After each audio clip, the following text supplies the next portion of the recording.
Spooky, scary skeletons. Hey, you.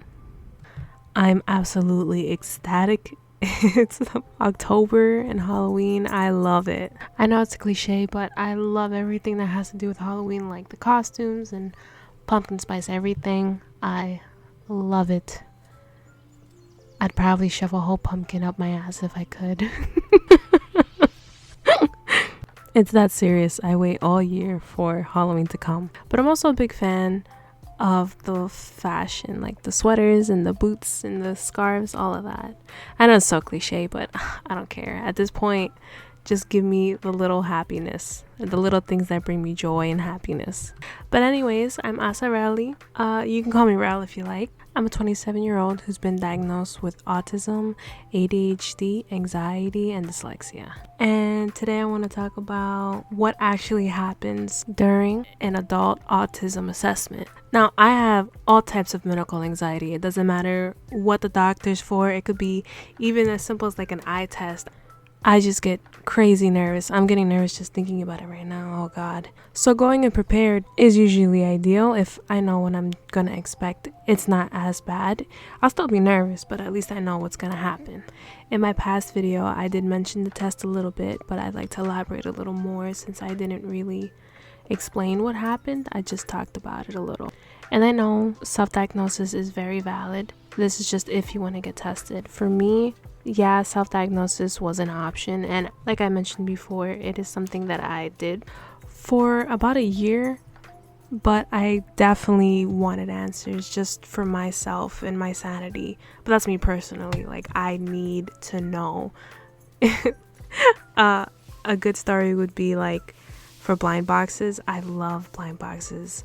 I can't get enough of them. I love the mystery, and I just absolutely need to know what's in them. Like I really like cats and pickles. I love cats and pickles so much. I have about 30 cats and I think one pickle. So I've been pretty lucky so far.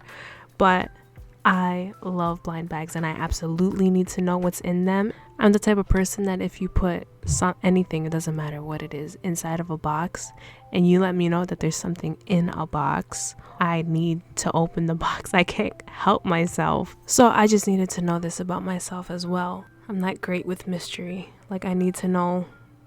That's it. I need to know. So the test can be very costly. I know it depends where you are in the world. It could be anywhere from, and I'm going to use US currency just to make things simple, $1,000 to $3,000. I know for adult tests it might be a little cheaper than $2,000. But it just depends where you live, really. You would probably have to ask them. Even before I got tested, they never really want to tell you the price. You know how the medical system is here. And it was pretty frustrating. But within a month of my appointment, they finally told me how much it was going to be. It was $2,000 exactly. And it hurt. It really did. But I guess it was worth it for me because I needed answers. It was going to drive me crazy if I didn't. So, but with insurance and everything, I ended up paying about $300 out of pocket, which still is not crazy, but I'm a broke, so you know, what are you gonna do? So the test itself was 4 hours. The session took 5 hours. We did break halfway for an hour lunch, and it wasn't what I expected at all. Like I mentioned before, it was kind of weird, but I guess that's what they do. I have all the names of everything, and I guess if you guys are curious, I can always talk about my results, like specifically what I got. So I did go with my best friend of almost a decade, simply because my memory isn't that great, and there's things that he would know that I absolutely wouldn't remember.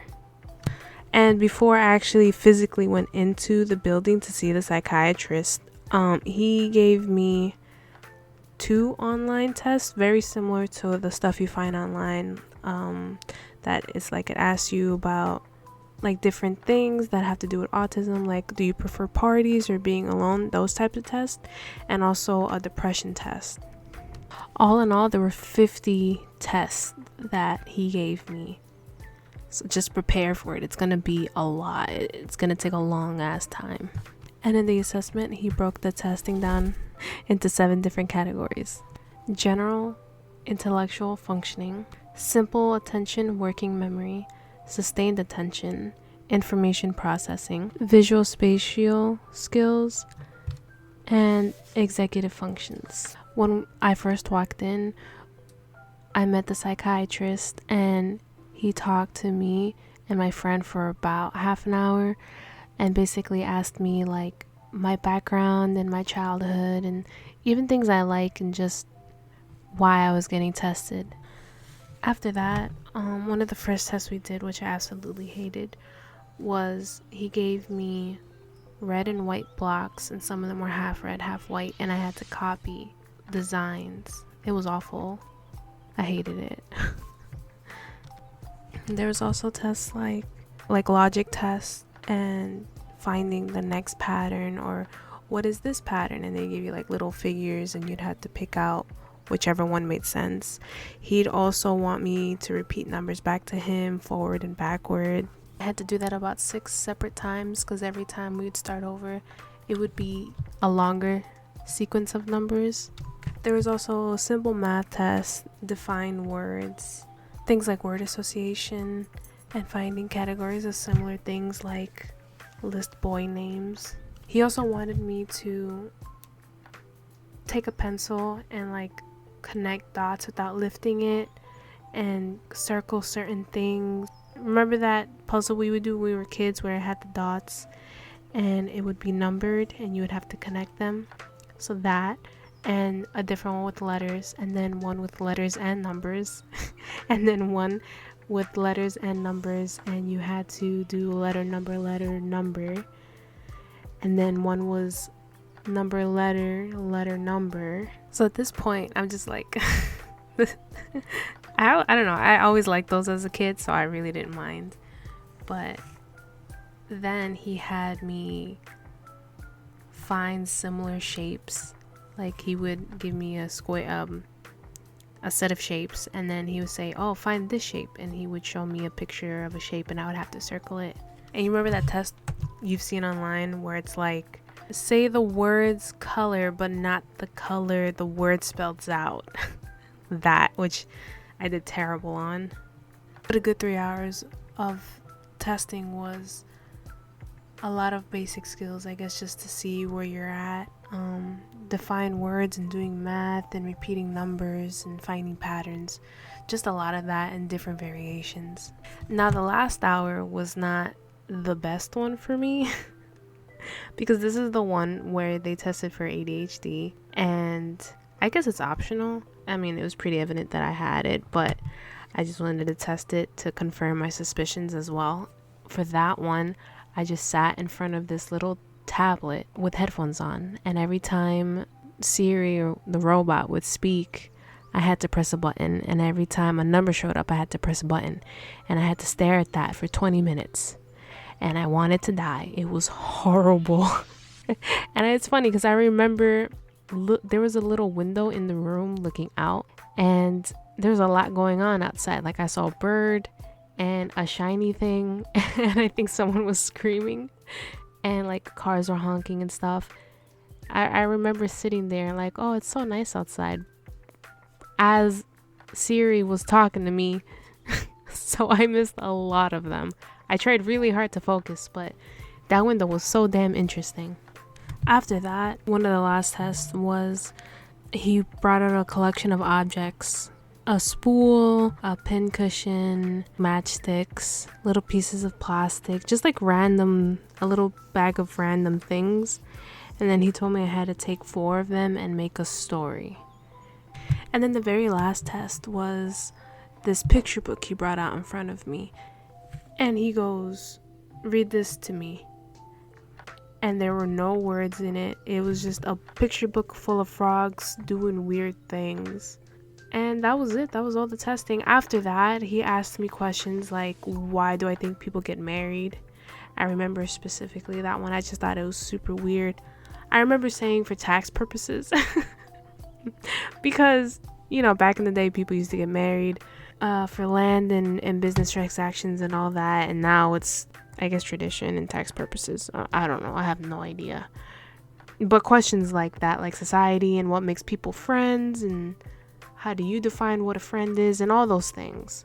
And after 5 long hours, the testing was over. The results did come after 6 weeks. It took him a little bit. He emailed it to me, and I did have some problem with the insurance because they were being a little and not trying to cover it. But yeah, that was all the testing that happened. So I'll just read mine a little bit so you can know what it's probably gonna sound like. Miss Asarelli is a 26-year-old female with 14 years of formal education who presented for a neuropsychological evaluation to determine if she qualifies for a diagnosis of autism spectrum disorder.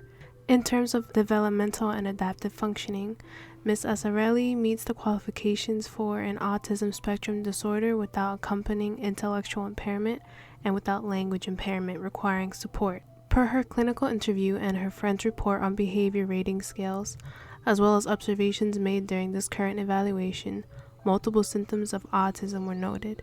Ms. Asarelli has persistent deficits in social communication and social interaction across multiple contexts, manifested by social-emotional reciprocity deficiencies, ranging from abnormal social approach and failure of normal back-and-forth conversation to reduced sharing of interest and emotions to the inability to initiate or respond to social actions. Further, she has some difficulties in non-verbal communicative behaviors used for social interaction, ranging, for example, from poorly integrated verbal and non-verbal communications to abnormalities in eye contact and body language, or deficits in the use of good gestures. In sum, Miss Asarelli is a woman of average intellectual ability, rude, with a particular strength for problem solving and vocabulary and a weakness for sustained attention and verbal fluency.